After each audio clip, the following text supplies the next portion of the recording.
17 million Americans lease their vehicles. According to a leading market research company, at least half will want to get out of their lease before the terms of the lease come to an end.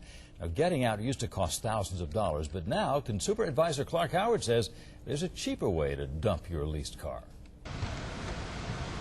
Stacy Kears just got a great new job as a controller at Toyota of Noonan. One of the perks of the job, a free car. Only problem, Stacy already had a car, a leased Mercedes. It was just parked. So I paid on it for a year and didn't drive it at all, and which was just crazy. Thousands of dollars just completely wasted. Stacy could have gotten out of the lease the crummy way. Just turn it in, but pay huge fees. You have a payoff. It's just really high until you get to the very end of your lease. So usually you owe a lot more on it than it's worth. Instead, Stacy started searching on the internet and found companies that help you get out of a lease. One is called Swap-A-Lease, another is LeaseTrader. LeaseTrader, is a market where individuals looking to get out of a lease meet people that look to take it over. Sergio Stieberman founded LeaseTrader after he tried to get out of his BMW lease.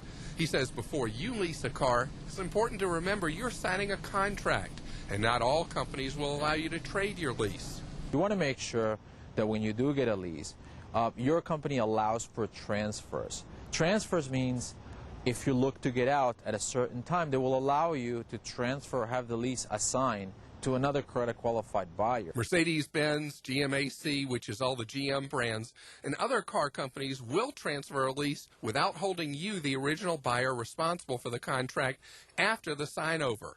But others are like Honda. They'll only allow you to lease trade in super extreme circumstances, and even if they do allow it, your name still appears on the contract. That means if the person who takes it over stops paying, you're still stuck with the bill. So do your homework before you lease a car, because if you think you might want to get out of it early, it's a tough deal.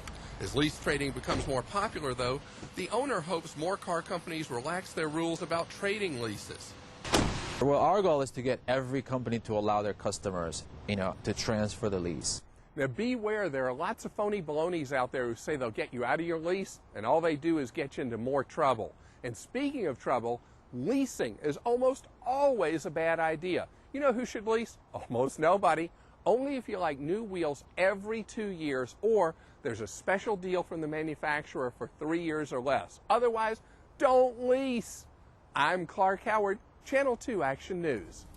LeaseTrader and other companies charge for their services. It costs $79 to list your vehicle, and when you sell it to a qualified buyer, you also pay a transfer fee.